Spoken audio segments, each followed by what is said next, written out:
Hinaluan ko siya, binalatan ko na rin siya. Delicious, it's Binalatan so ko na rin real. yung dilay niya. No lies, just pure appeal. Lagyan siya ng konti. Yan po, magiging siya Perfect ng flavor, it's insane. Tastes so good, I can't tayo sa complain. isang oil para pang Tasty, tasty, every bite Ha? keeps me coming back all Isang night. kutsarita lang po. Ay, isang kutsarita. Every Isang dish, every kutsara plate lang po siya.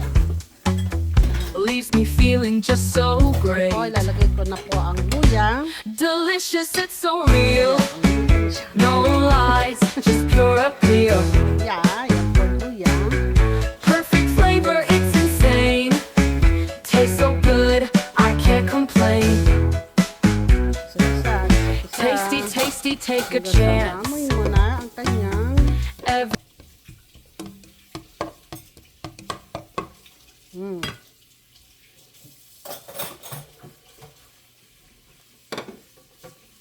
yes, bawang. Yan po.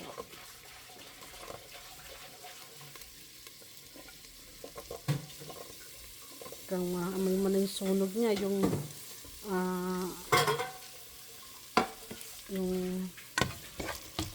maamoy mo na yung talagang ano niyan, yung bango.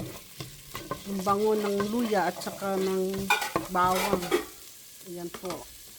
Anis. Ayan po. Sama-sama na po yan. Sarap. Saka yung pong. Saka po yung ano, yung kanyang pepper flakes.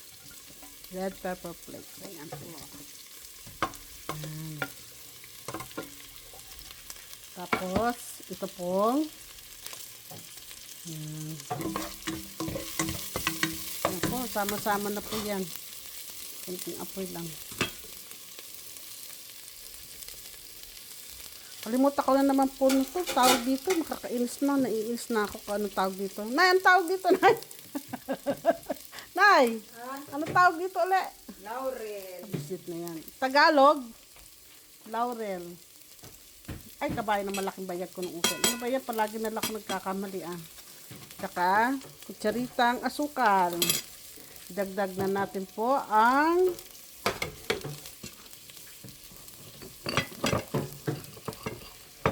yung chili, spicy chili crisps. Ayan po. Ito po yun, no? Ayan. Ayan. So, isang kutsara lang po. Ayan. Tapos haluluin. Ayan. Tapos lagay na po natin to dila ng baboy. Ayan. Ay, kabayo. Yung kabayo din. Ayan po. May pasensya na po kayo ha, kasi mali-mali. Hindi ko pa masyadong memorize tong mga niluluto ko. Ayan. Hindi naman kasi ako, talagang bihasa sa pagluluto. So, ito, lagyan na natin po yung chicken nor cubes. Pagsama-samahin na. Konting toyo. Toyo. Ayan. Isang kutsara lang din po. Tapos po, lagyan po natin ng hoisin sauce. Isang kutsara lang po. Ayan. Hindi ko na po ginagamitan ng kutsara. I-ano nyo na lang po. Kayo na po ang isang kutsaritang oyster sauce. Ayan. Oyster sauce po. Kayo na po ang bahala kung anong gusto nyong lasa. O gusto nyo maalat.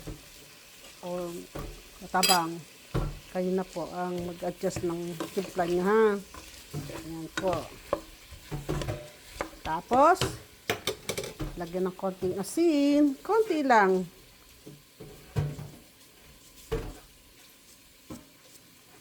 Ayan. Kalahating spoon. Half spoon. At tapos, lagyan na natin yung tubig. kalahating tubig. Yan, kalahating itong tubig na to, kalahati lang ito, kalahating baso. Yan po. Halu-haluin po bago natin takpan para lumambot. At lumasa po ang mga inaghalo-halo kong sangkap. Yan po.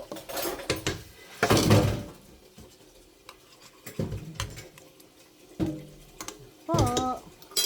Tapos lagyan na natin yung sili. Okay. Yan. Takpan po natin. Hanggang sa lumambot po. Mahinang apoy lamang po.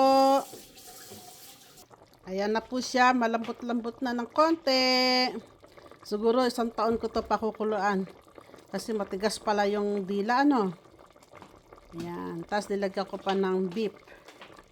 Ayan. So, 23 na. Tatakpan uli. Hintayin hanggang sa lumambot. So, half hour pa.